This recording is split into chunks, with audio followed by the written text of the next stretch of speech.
جب آدمی بھی حاصل ہو جاتا ہے تو بہت اچھی بات ہے. سب سے قیمتی چیز ٹائم ہوتی ہے، اور جو قوم ٹائم کی قدر نہیں کرتی، اپنے ٹائم کی قدر نہیں کرتی یا دوسروں کے ٹائم کی قدر نہیں کرتی، وہ قوم ہمیشہ پیچھے رہتی.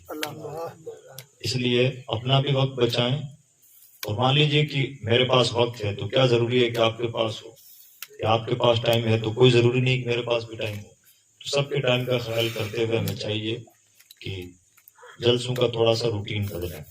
ٹھیک ہے، ریگولر عادت بنائیں. ٹائم بہت قیمتی ہے، اس کے بغیر کچھ بھی نہیں. دوسری ایک شکایت ہے کہ یہاں نوجوان کیوں نہیں، گنتی کے نوجوان نظر آ رہے ہیں. ایسا کیوں؟ پیچھے نہ دیکھیں، میری طرف دیکھیں، میں نے دیکھ لیا، میں ہوم ورک کر کے بیٹھا ہوں. ایسا کیوں ہے؟ کوئی وجہ تو ہے. کیوں نہیں نوجوان آتے؟ اور پڑھے لکھے لوگ تو پہلے سے رخصت ہو گئے تھے، نوجوانوں نے بھی کیوں ہمیں چھوڑ دیا؟ یہ ہمارے لیے سوچنے کی چیز. یہ کہنا آسان ہے کہ صاحب لوگوں میں دین کا جذبہ نہیں ہے اور لوگ آتے نہیں، شوق نہیں. سوال پھر پیدا ہوتا ہے، شوق کیوں نہیں، دین کا جذبہ کیوں نہیں؟ ہماری گود میں پیدا ہونے والے بچے ہمارے مزاج سے الگ کیوں ہیں؟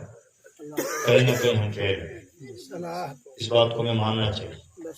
اور ہمارا فیلئر کیا ہے؟ ہمارا فیلئر یہ ہے کہ ہم نوجوانوں کے مطلب کی بات نہیں کر پا رہے. ہم نوجوانوں کے مطلب کی بات نہیں کر پا رہے ہیں. اور مان لیجئے کہ میں نوجوان آدمی ہوں، کوئی بوڑھا آدمی مجھے کھیتی باڑی کی باتیں بتاتا رہے تو مجھے کیا لینا دینا کھیتی باڑی سے؟ مجھے نہ اس میں انٹرسٹ ہے. تھوڑی دیر تو میں آپ کی داڑھی کا خیال کروں گا، صاحب بوڑھے چچا ہیں، بیچاروں کے دل رکھ لیا جائے، لیکن 5 منٹ برداشت کروں گا، 6 منٹ نہیں برداشت کروں گا. یہی ہو رہا ہے کہ ہم کہیں نہ کہیں نوجوانوں کا خیال نہیں کر پا رہے ہیں اور وہ رخصت ہوتے جا رہے ہیں. تو اس لیے جلسوں کو کارآمد بنائیں. مطلب کی بات ہونی چاہیے، شارٹ ٹائم میں ہونی چاہیے، عقل مندی کی باتیں ہونی چاہیے، نان پریکٹیکل اور جذباتی باتیں نہیں ہونی چاہیے. جو ہو نہیں سکتا خواہ مخواہ خیالی جنتوں میں نہ گھومیں. ہمارا زمانہ غوث اعظم کا زمانہ نہیں ہے، ہم 14ویں صدی کے لوگ ہیں. اس زمانے کی بات ہونی چاہیے. تیسری چیز یہ ہے کہ آپ خوش قسمت ہیں کہ آپ پیری مریدی سے جڑے ہوئے ہیں. اس پر ناز ہونا چاہیے. لیکن سوال یہ پیدا ہوتا ہے کہ کیا ہمارے اندر مریدی کا رنگ نظر آتا ہے؟ ہمارے پیر تو بڑے باکمال ہیں، لیکن کیا ہم بھی باکمال ہیں؟ یہ ہمارے اوپر سوال بنتا ہے، پیروں پر نہیں. ہم پر سوال بنتا ہے کہ ہم باکمال ہیں یا نہیں، ہم ان کے مرید کہلانے کے لائق ہیں یا نہیں. ایک سچے مرید میں ذکر، فکر، تصوف، نیکیاں، پرہیزگاری اور زمانے کی ضرورتیں، اللہ کی مخلوق کا درد، وہ تمام چیزیں نظر آنی چاہیے. اگر ہمیں تمام چیزیں نظر آتی ہیں تو بہت اچھی بات ہے، مبارک ہو. اور اگر نظر نہیں آتی تو جس طرح سے ہم پیر کے نام کا نعرہ لگاتے ہیں، اسی طرح سے ہمیں اللہ کی بارگاہ میں دعا کرنا چاہیے کہ پروردگار ہمیں سچا مرید بنا. تاکہ جس طرح سے ہم اپنی زبان سے کہتے ہیں نا، ابھی تو ہم کہہ رہے ہیں یا رسول اللہ ہم آپ کے غلام ہیں، یا اللہ ہم تیرے بندے ہیں. مزہ تو جب ہے کہ اللہ و رسول ہمیں اپنے در کا مان لیں، اور اس کے لیے بڑی محنتیں کرنی پڑتی ہیں. پیری مریدی کا سلسلہ ایک روحانی سلسلہ ہے، اور وہ روحانیت ہم سب کے مزاج سے، تہذیب سے، دل سے، اعمال سے، تمام چیزوں میں نظر آنی چاہیے. اور جو ایک روحانی آدمی ہوتا ہے اس کے یہاں خرافات نہیں ہوتی، بربادیاں نہیں ہوتی، نہ پیسے کی بربادی، نہ وقت کی بربادی، نہ دماغ کی بربادی، نہ تہذیبوں کی بربادی، کچھ نہیں. اس کے یہاں کام کی باتیں ہوتی ہیں. اللہ والوں کے پاس ٹائم ہوتا ہی کہاں؟ سب سے زیادہ قیمتی ٹائم تو نہیں کا ہوتا ہے. وہ تو بادشاہوں سے ملنے کا بھی ان کے پاس ٹائم نہیں ہوتا. تو اس لیے اپنے ٹائم کی قدر کریں، نوجوانوں کو، نئی نسل کو سمجھنے کی کوشش کریں. یہ جو گیپ ہے اس کو ختم کرنے کی کوشش کریں، اور اپنے آپ کو تھوڑا سا اپڈیٹ کریں، تھوڑا سا ماڈرن بنائیں. زمانے کے ساتھ ہم جس ملک میں رہ رہے ہیں یا جس زمانے میں جی رہے ہیں، جب تک ہم اس ملک کے تقاضوں کو نہیں سمجھیں گے، عزت کی زندگی نہیں گزار سکتے. اور بھارت جیسا ملک جہاں بھی لوکتنتر ہے، جمہوریت پائی جاتی ہے، جمہوریت کا قانون ہے کہ جمہوریت میں اسی قوم کی ترقی ہوتی ہے جس کے پاس 4 چیزیں ہوں. پہلی چیز ہے تعلیم، جس قوم کے پاس تعلیم نہیں وہ قوم لوکتانترک سسٹم میں ترقی یافتہ قوم کبھی نہیں بن سکتی. دوسری شرط یہ ہے کہ ایسے نظام میں وہ قوم ترقی کرتی ہے جس کے پاس پولیٹیکل پاور ہو, راجنیتک شکتی ہو. جس کے پاس یہ نہ ہو وہ ہمیشہ کانگریس اور بھاجپا کا کھلونا بنی رہتی ہے, فٹ بال بنی رہتی ہے, جیسا کہ 70 سال سے بنتے چلے آئے ہیں. یہ سچائی ہے. اور تیسری شرط یہ ہے کہ اس قوم کے پاس مالداری خوب ہو. جب تک بھرپور مالداری نہ ہو تب تک ایسے نظام میں, ڈیموکریٹک سسٹم میں عزت کی زندگی نہیں گزاری جا سکتی. ہم جسے مالداری سمجھتے ہیں نا, چند کمپنیاں آ گئیں اور مہینے کے 25, 30, 40, 50 ہزار روپے کمانے لگے, 10,000 روپے کماتے تھے اور 50 کمانے لگے تو ہمیں لگ رہا کہ ہم مالدار ہیں. معاف کیجیے, ویسے مالداری نہیں, اسے بیوقوفی کہا جاتا ہے. یہ کوئی بڑی مالداری نہیں ہے. مالداریاں وہ ہوتی ہیں جو ملک کو چلاتی ہیں.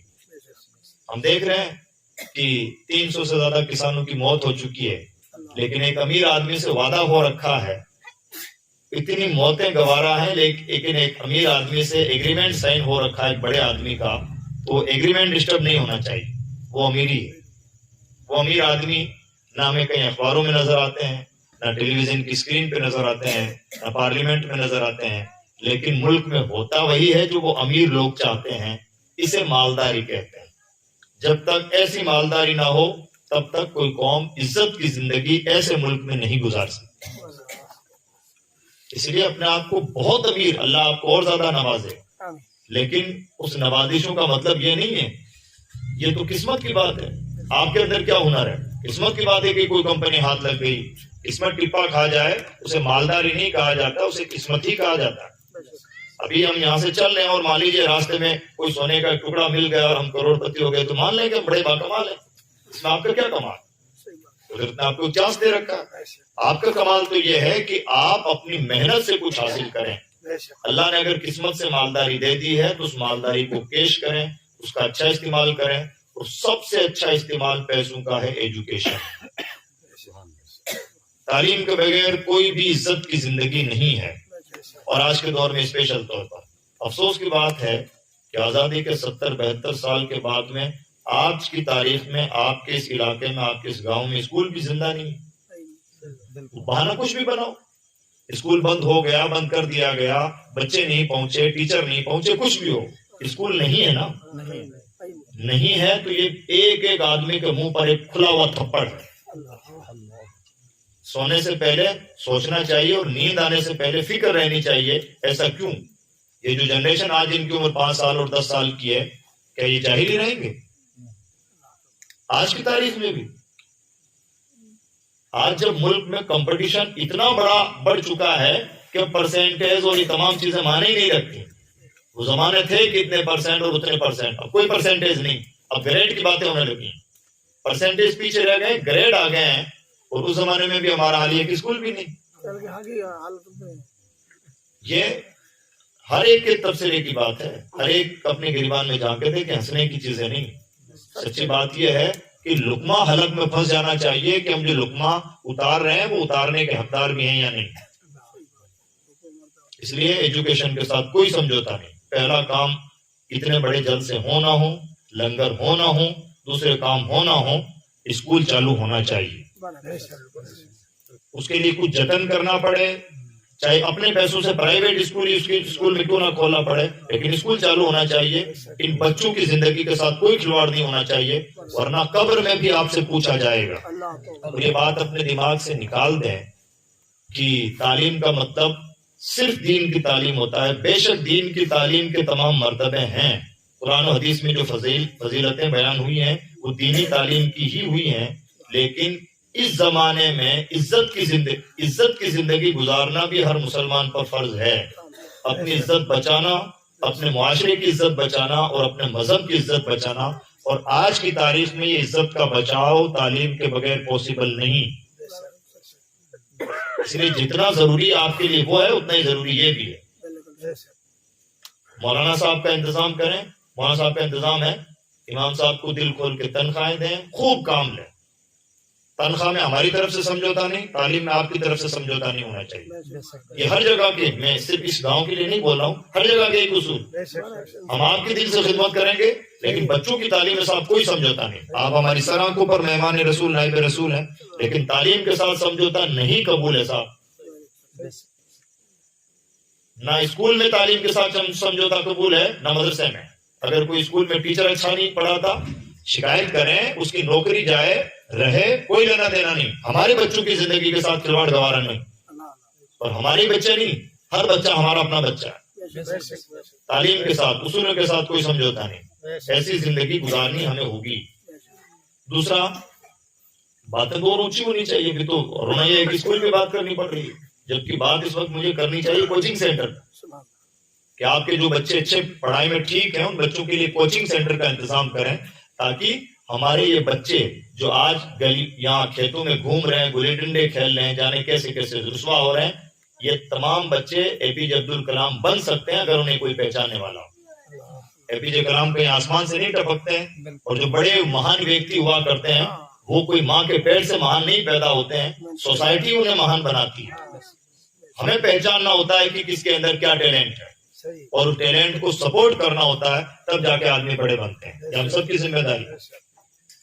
تو اس لیے اسکول شروع ہونا یہ آپ کا پہلا ہوم ورک ہے. کل کے دن، کل کی تاریخ میں بھلے اس کے لیے کوئی بیٹھک بلانی پڑے، کوئی شکایت کرنی پڑے، کہیں منت سماجت کرنی پڑے، آنکھ دکھانے کی جگہ آنکھ دکھائیں، منت ہاتھ جوڑنے کی جگہ ہاتھ جوڑیں. کام ہونا چاہیے، کام میں کوئی سمجھوتا نہیں. جو کرنا ہے سب کریں گے، ہمارا اسکول چالو ہونا چاہیے. یہ پہلا ہوم ورک ہے آپ کا. اور آپ کے پیر صاحب کی خوشی اسی میں ہے. پیر صاحب کی خوشی بھی اس میں ہے، اللہ اور رسول کی خوشی بھی اس میں ہے. اور ہم نے اللہ اور رسول کی خوشی کا لحاظ کر لیا، سب کی خوشیاں اس میں شامل ہو گئی. اللہ اور رسول کی خوشی میں سب کی خوشی ہے. اس خوشی کو معیار بنا لیں انشاءاللہ. تمام خوشیاں، ماں باپ کی خوشیاں، پیر صاحب کی خوشیاں، اساتذہ کی خوشیاں، سب خوشیاں اس میں ضم ہو جاتی ہیں. تو اس لیے تعلیم میں کوئی سمجھوتا نہیں ہونا چاہیے. اور تعلیم میں بھی کوالٹی دیں. بچوں کے درمیان میں کمپٹیشن کا زمانہ ہے. جس کا بھی بچہ پڑھنے میں ٹھیک ہے، یہ بھول جائے کہ فلاں کا بچہ اور فلاں کا بچہ ہمارا ہی بچہ ہے. جو بھی بچہ پڑھنے میں ٹھیک ہے وہ ہمارا، ٹھیک ہو نہ وہ ہمارا بچہ ہے.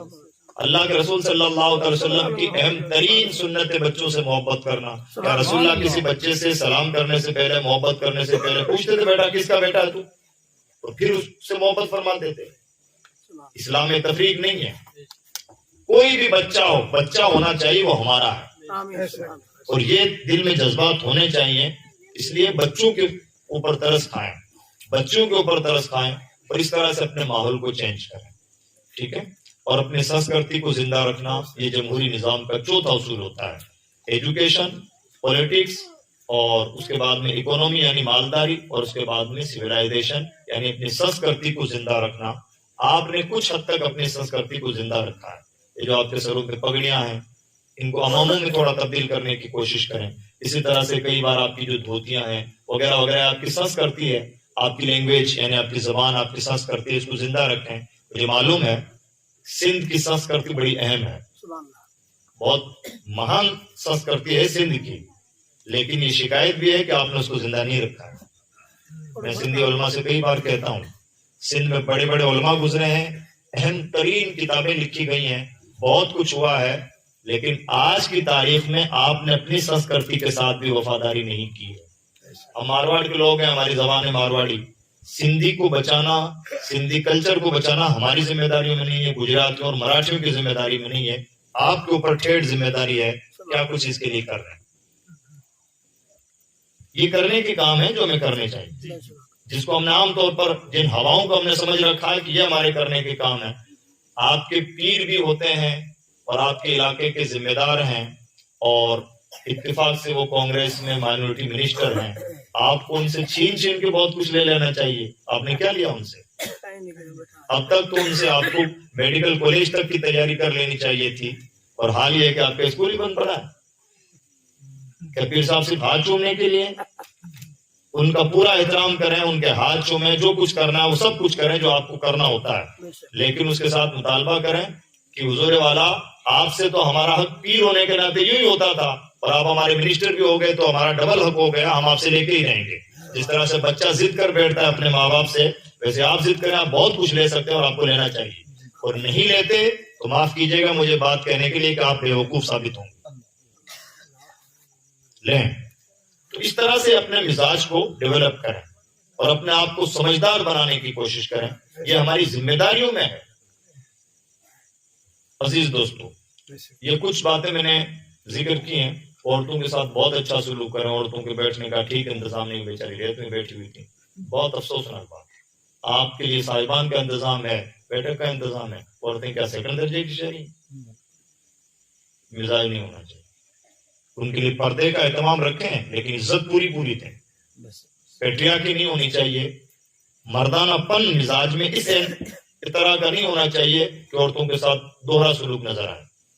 بھرپور عزت عورت کو ملنی چاہیے، عورت ہم سب کی آبرو ہے۔ تو اس طرح کی ان چند چیزوں میں تبدیلی پیدا کریں، امید کرتا ہوں کہ کریں گے نا؟ میری باتیں بری لگی ہوں تو معاف کیجیے گا، لیکن یہ ضروری چیزیں ہیں۔ میٹھی باتیں کر کے اور پیٹھ تھپتھپانا اور میٹھی نیند سلاتے رہنا عقل مندی نہیں ہے۔ برا لگے تو ہمارے بھائی ہیں، برا لگ جائے بھلا لگ جائے، لیکن یہ جو کرنے کے کام ہے وہ ہونے چاہیے۔ اور اب وقت اتنا نہیں بچا ہے کہ ہم ایک دوسرے کو سہلاتے رہیں، بہلاتے رہیں، پھسلاتے رہیں، بہت نازک آ چکا ہے۔ امید کرتا ہوں کہ انشاءاللہ عمل کی کوشش کریں گے۔ میں نے جو آیت کریمہ تلاوت کی ہے، اللہ تعالیٰ نے اپنے حبیب صلی اللہ علیہ وسلم کی عظمت کے بارے میں چند باتیں ارشاد فرمائیں۔ میں آپ کا مزاج سمجھتے ہوئے موٹے موٹے طور پر ان آیتوں کا خلاصہ پیش کروں۔ اللہ نے اپنے نبی صلی اللہ علیہ وسلم کی تعریف میں ان آیتوں میں سورہ توبہ کی آخری آیت ہے، اس آیت میں اور ان سے متعلق آیات میں اللہ رب العزت نے یہ بیان فرمایا ہے کہ انسانوں تمہارے لیے میرا نبی سب سے زیادہ درد مند ہے۔ یہ نچوڑ آیت ہے۔ حریص علیکم عزیز علیہ ما عنتم، تمہیں تکلیف پہنچتی ہے، نبی کے دل کو ٹھیس پہنچتی ہے، یعنی مصیبت تم پر آتی ہے، ٹھیس نبی کے دل کو پہنچتی ہے۔ نبی تمہارے بہت زیادہ چاہنے والے ہیں، مومنوں پر بڑے مہربان ہیں، بڑے رحم فرمانے والے ہیں۔ ان تمام چیزوں کا نچوڑ یہ ہے، اے انسانوں میرا محبوب تمہارا بڑا درد مند ہے، یہ نچوڑ ہے۔ اور یہ سچ ہے کہ اللہ کے رسول اپنی امت کو سب سے زیادہ چاہنے والے، سب سے زیادہ درد مند۔ ہمیں کوئی اتنا نہیں چاہتا جتنا نبی چاہتا، ایک الگ ہی شان ہے۔ اور اب ہمیں یہ چاہیے کہ ہم اس بات کو پہچانے کہ نبی ہمیں کتنا چاہتے ہیں، نبی ہمیں کتنا چاہتے ہیں۔ ایک حدیث پاک سنیں، فرماتے ہیں من اصبح ولم یہتم بامور المسلمین فلیس منہم، جس شخص کی کوئی ایک صبح اس حال میں ہو کہ اسے مسلم امت کی فکر نہیں، وہ مسلمان ہے ہی نہیں۔ جس شخص کی ایک صبح اس حال میں ہو کہ اسے مسلمانوں کی فکر نہیں، وہ مسلمان ہے ہی نہیں۔ کیا مطلب؟ یعنی ہماری ہر صبح ایسی ہونی چاہیے کہ ہم مسلمانوں کے لیے کچھ کر گزرنے کا جذبہ اپنے اندر ہو۔ کیا کر گزرنا ہے؟ ہماری معلومات میں کوئی آدمی جاہل ہے تو اسے پڑھانے کی فکر کریں، ہماری معلومات میں کوئی غریب ہے تو اس کو سہارا دینے کی کوشش کریں، کوئی بیمار ہے تو اس کو سہارا دیں، اور کچھ نہ کر سکیں تو کم سے کم جا کے پوچھ لیں کہ طبیعت کیسی ہے، جس کو عیادت بولتے ہیں، اس بھی ثواب مل جائے گا۔ ایک آدمی دیکھیں، اسلام کا نیچر سمجھے، ایک آدمی بیمار ہے، آپ جا کے پوچھ لیتے ہیں کیسے طبیعت ہے، تو آپ کے اتنا دو جملے بول دینے سے ایسا تو نہیں کہ اس کی بیماری ٹھیک ہو جائے گی یا بہت کچھ ہو جائے گا۔ کیا کمال کی بات ہے، اتنا سا کام کرنے کی بنیاد پر اتنا ثواب دیا جاتا ہے کہ آپ اندازہ نہیں لگا سکتے۔ اور اگر نہیں کرتے ایسا تو دوسری حدیث میں فرمایا گیا، حدیث قدسی میں، اے بندے میں بیمار تھا تو نے مجھے پوچھا نہیں۔ بندہ عرض کرے گا قیامت کے دن پروردگار تو رب ہے، تو کیسے بیمار ہو سکتا ہے؟ اللہ فرمائے گا میرا فلاں بندہ بیمار تھا، اگر تو اس کی مزاج پرسی کے لیے جاتا تو اس کے پاس میری رحمتوں کو پاتا۔ بات کتنی بڑی، ہمارے دو جملے بولنے سے کیا ہو جاتا ہے؟ ہم کئی بار کہتے ہیں صاحب ہمارے کرنے سے کیا ہو جائے گا، اور صرف ہمارے سوچ لینے سے کیا ہو جائے گا۔ اسلام کا نیچر یہ ہے، ادھر ادھر کی چودراہٹیں چھوڑیں، آپ کیا کر سکتے ہیں وہ کیجیے، آپ کے بس میں جو ہے وہ کیجیے۔ آپ کسی کو پڑھا سکتے ہیں، کسی کو اچھا مشورہ دے سکتے ہیں، کسی کو سہارا دے سکتے ہیں، کسی کے لیے دوا دارو کا انتظام کر سکتے ہیں، کچھ تو کر سکتے ہیں، اور کچھ نہیں کر سکتے۔ راستے میں کانٹا پڑا اسے ٹھوکر لگا کے سائڈ تو کر سکتے ہیں، ہے کوئی لیمٹ؟ کرنا ہے، بیٹھنا نہیں ہے، ہاتھ پہ ہاتھ دھرے بیٹھنا، تبصرے کرنا، رونا اپنے سر سے بلائیں ڈال لینا، زبانی جمع خرچ کر کے دوسروں کے سر من دینا، ایسا ہونا چاہیے، ایسا کرنا چاہیے، فلاں کو کرنا چاہیے، آپ کیا کر رہے ہیں؟ آپ سے باتیں کریں گے؟ یہ مزاج نہیں. مزاج یہ ہونا چاہیے اپنے لیے شیڈول بنائیں کہ میں کیا کر سکتا ہوں حضور کی امت کے لیے. خالی آپ پڑھے لکھے آدمی ہیں تو دوسرے لوگوں کو پڑھانے لکھانے کی کوشش کریں. اگر آپ کسی کو اچھا راستہ بتا سکتے ہیں پڑھائی کا تو راستہ بتائیں، کسی کو مدد دے سکتے ہیں تو مدد دیں، کچھ تو کر سکتے ہیں. دوسرے آپ کاروباری ہیں، اللہ نے آپ کو نواز رکھا ہے، آپ کی کوئی اچھی جاب ہے، آپ کی نظر میں کوئی بے روزگار ہے، کوئی پریشان حال ہے، آپ اپنی محنت سے اس آدمی کو روزگار لگا سکتے ہیں تو روزگار لگائیے. آپ کسی کا رشتہ کروا سکتے ہیں، آپ دو لڑے ہوئے لوگوں کے درمیان میں اصلاح کر سکتے ہیں، کچھ تو کر سکتے ہیں نا. ایسا تو کوئی نہیں ہے کہ کچھ بھی نہ کر سکے، سب کر سکتا ہے. اور جس دن ہم نے یہ مزاج بنا لیا کہ میں حضور کی امت کے لیے کچھ کرنا ہے، اور سب نے یہ مزاج بنا لیا، تو ہمارا کوئی کام بچے گا؟ ہر آدمی کام میں لگا ہوا ہے، ہر آدمی ایک دوسرے کی فکر کر رہا ہے، ہر آدمی ایک دوسرے کے لیے دردمندی کا مظاہرہ کر رہا ہے. اور دردمندی کا عالم یہ ہے، ایک حدیث پاک میں اللہ کے رسول فرماتے ہیں الدین و نصیحہ، دین کا مطلب ہی ہے بھلا چاہنا، دین کا مطلب یہ ہے خیر خواہی. کتنی بڑی بات ارشاد فرمائی گئی. دین کا مطلب ہی ہے بھلا چاہنا، بھلا کرنا، بھلا سوچنا. کیا کر سکتے ہو بھلا، اس پہ دماغ لگاؤ. ہم نے اب اندازہ لگائیں کہ ہم اسلامی اقدار سے، ان اسلامی تعلیمات سے کتنا دور جا چکے ہیں، کتنا دور جا چکے ہیں. ہمارا مزاج کہاں تک چلا گیا؟ غیبت کرنا، چغلیاں کرنا، برائیاں کرنا، کسی کا مذاق اڑانا، تھپتیاں کسنا. ایسا ہو گیا کہ نہیں ہو گیا؟ یعنی اسلام کچھ چاہتا تھا، اسلام کہتا تھا ادھر جانا ہے، ہم بالکل الٹا جا رہے ہیں. ایسا ہو رہا ہے نا. یہ چھوٹی چیز ہے. اب مزاج سمجھیں. ایک طرف تو یہ کہ جو کر سکتے ہو کرو، دوسری طرف کیا ہے؟ دوسری طرف یہ ہے غیبت کی حرام، کسی کی چگلی کی حرام، کسی کو برا بھلا کہا حرام، دھوکہ دیا حرام، کسی سے جھوٹ بولا حرام، کسی کے بارے میں بری سوچ بھی رکھی یہ بھی حرام. آپ اندازہ لگائیں کہ اسلام نے کتنا مینٹین کیا ہے چیزوں کو. ایک طرف ایک انسان دوسرے انسان کو دلی، دماغی، ذہنی، فکری، لفظی طور پر کچھ بھی نقصان پہنچا سکتا ہے تو اسلام نے سب پر پابندی لگا دی. کچھ بھی نہیں ہونا چاہیے. نہ کسی کو پیٹھ پیچھے برا کہو، نہ کسی کے سامنے بدتمیزی کرو، نہ کسی کو دھوکہ دو، نہ کسی کی چگلی کرو، نہ کسی کے ساتھ جھوٹ بولو، کسی کے ساتھ کسی کے بارے میں برا سوچنا بھی نہیں ہے.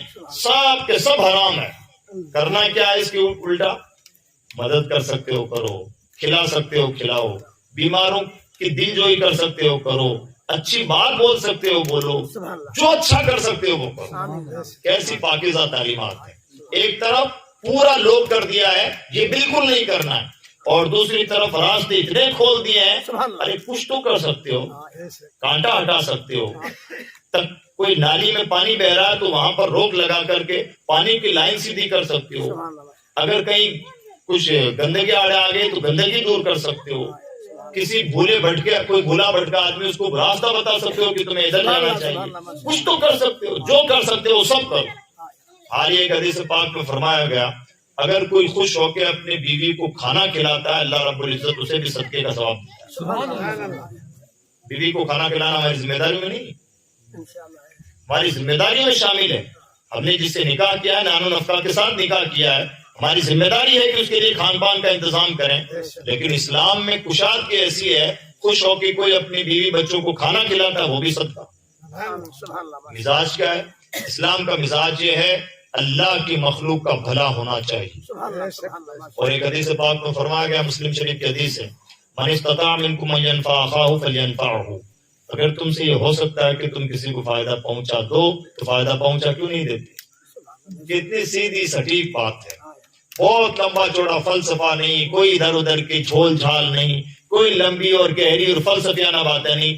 موٹی سی بات ہے، کسی کا فائدہ کر سکتے ہو کر دو. کتنا سادہ سا اصول ہے، کتنی سادہ زندگی ہے، کیسی دردمندیاں ہیں. اگر ہم میں سے ہر ایک آدمی ان کاموں میں لگ جائے تو بتائیے اس دنیا میں کوئی کمیاں اور کوتاہیاں بچیں گی؟ کوئی ہمارا کام رکا ہوا رہے گا؟ اور جب یہ مزاج ٹوٹا ہے تو حال کیا ہے؟ ہر کام ادھورا پڑا ہے، ہر کام ادھورا پڑا ہے۔ ہمارا کون سا کام آج پورا ہے؟ ڈاکومنٹ ادھورے ہیں، کھیتی باڑی کی زمینوں کے کاغذات ادھورے ہیں، مکانات ادھورے ہیں۔ اوپر سطح پر دیکھیے تو بات الگ ہے۔ ہم جیسے مان لیجیے حج کرنے کے لیے جانا چاہتے ہیں تو حج کمیٹی کا آج کی تاریخ میں کوئی چیئرمین ہی نہیں، مدرسے چلانا چاہتے ہیں